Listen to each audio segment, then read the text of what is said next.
प्यारे देशवासियों, नमस्कार। एक और बीजेपी नेता ने, जो किसी टाइम शिवसेना में हुआ करते थे और शिवसेना ने बड़ा मान सम्मान दिया था इनको, बड़े ऊंचे पद तक इनको पहुंचाया था, उन्होंने एक घटिया बयान दिया है।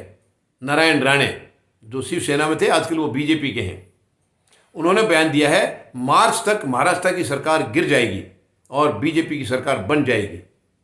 हालांकि महाराष्ट्र सरकार ने इसका बहुत बुरी तरह से इनको लताड़ा है। इनको कहा है कि ये हमेशा ये भविष्यवाणी करते रहते हैं, इनका और कोई काम नहीं है, भविष्यवाणी करते रहते हैं बीजेपी को, क्योंकि ये शिवसेना से वहाँ गए थे तो अपने लिए ज़मीन तलाश रहे हैं, उसके लिए इस किस्म के बयानबाजी ये करते रहते हैं। शुरू से, जब से सरकार बनी थी तब से ये करते आ रहे हैं। अब गिर जाएगी, 2 महीने में गिर जाएगी, 1.5 महीने में गिर जाएगी, अब इन्होंने मार्च तक का समय दिया है। लेकिन मैं ऐसी घटिया बयानबाजी से प्रधानमंत्री महोदय से निवेदन करूंगा, मांग करूंगा कि ऐसी मंत्रियों को इनकी जबान के ऊपर लगाम लगाई जाए। क्यों कहते हैं ऐसे गिर जाएगी? तो गिर जाएगी जिस दिन आप में हिम्मत है गिरा लेना।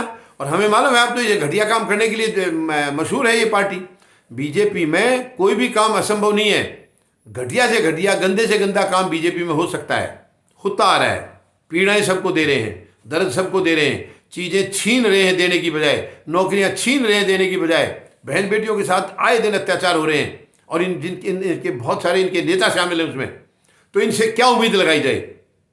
लेकिन प्रधानमंत्री महोदय, आप देश के प्रधानमंत्री हैं।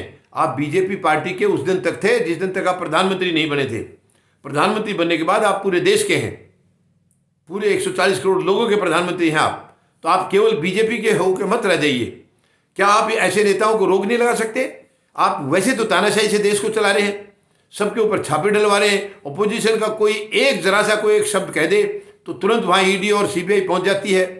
और आपके नेता जो मर्जी कहें, इनको लाइसेंस दे रखा आपने, इनको मतलब बदजुबानी करने के लिए लाइसेंस दे दिया। या पता नहीं आप अपने इशारे से करके इनको जानबूझ के ऐसा करते हैं, मोटिवेट करते हैं इनको गलत भाषा का यूज़ करने के लिए। शर्म की बात है, ये दुख की बात है। प्रधानमंत्री महोदय, मेहरबानी करके ऐसे नेताओं को रोकिए, इनकी जबान पर ताला लगाइए जो फालतू में अननेसेसरी बातें करते रहते हैं।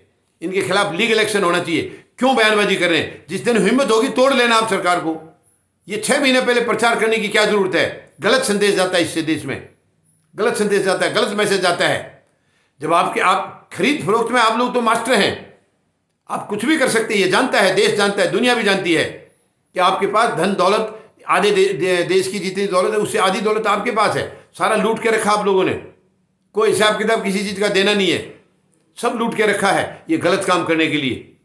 तो जो भी करना है आप जब करेंगे उसी वक्त आप इसको दिखाना, और इसका जो एक्शन होगा सर्वोच्च न्यायालय, माननीय सर्वोच्च न्यायालय से या जो जहाँ से भी होगा, लेकिन मेहरबानी करके फालतू बातें एडवांस में इस तरीके की कहने की कोई जरूरत नहीं। जिन गिराने की नौबत आएगी आप गिरा लेना, वो गिरेगी या बचेगी ये समय बताएगा।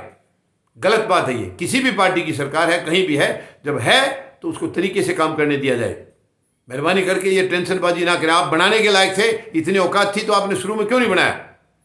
उनका तो आप ही के साथ समझौता था, शिवसेना का, क्यों नहीं बनाया? अहंकार था आपके अंदर, अहंकार था। उस टाइम आप बना नहीं सके, आज आप गिराने की सोच रहे हैं। कितनी शर्म की बात है। इतना शौक था तो उसी टाइम बना लेते। बीजेपी के साथ शिवसेना का आपका जो आपस का रजामंदी जो होती थी, गठबंधन होता था, अगर वो नहीं मान रहे थे तो आप किसी और के साथ बना लेते। बनानी तो थी, अगर आप में औकात थी तो आप बनाते। अब किससे बना लेंगे? कैसे बना लेंगे आप? किसके साथ जाएंगे? क्या जिसके साथ शिवसेना ने सरकार बना रखी है, क्या उन्हीं के साथ समझौता करेंगे आप? यानी उनके साथ आप जाएंगे? शिवसेना को हटा कर अलग करा के क्या उनके साथ जाएंगे? फिर जाएंगे तो इनके खिलाफ आपकी क्या औकात थी? इनके शिवसेना को आप बोलते रहे कि एनसीपी के साथ समझौता किया, कांग्रेस के साथ सिद्धांतों का सौदा कर दिया। तो ये अगर आप यही काम आप भी करना चाह रहे हैं तो आप कहाँ अलग होगे? अगर ये गलत है तो आप उनसे भी ज़्यादा गलत हैं। या अदरवाइज किस बेस पर आप गिराने की बात कर रहे हैं? क्या तरीका आपके पास, क्या फार्मूला है? आपके पास स्ट्रेंथ नहीं है। शिवसेना मिलकर के आपकी संख्या हो रही थी और दूसरे के साथ आप जाना नहीं चाह रहे थे। यही रीज़न था, आपकी सरकार नहीं बन सकी और शिवसेना ने बनाई है। आज आप गिराने की बात कर रहे हैं तो बनाने की भी तो बताइए कि बनाएंगे किसके साथ, किसको साथ लेंगे आप? शर्म की बात है। ये घटिया बयानबाजी बंद होनी चाहिए। सरकारों के अंदर एक रवैया हो गया है कि वो खुदा समझते, अपने आप को मालिक समझते हैं देश का, जो मर्जी बोले, जो मर्जी बयानबाजी करते रहे, कोई पूछने वाला नहीं इनको। ये बहुत ही शर्म की बात है, दुख की बात है। संविधान को ये लोग मानते नहीं, नियम को ये मानते नहीं, कानून को मानते नहीं। ऐसे देश को बर्बाद करने की कोशिश मत करिए कि हमारे युवाओं में गलत मैसेज आता है। मेहरबानी करके ये धंधा तुरंत बंद होना चाहिए। धन्यवाद। जय जवान, जय किसान, जय हिंद।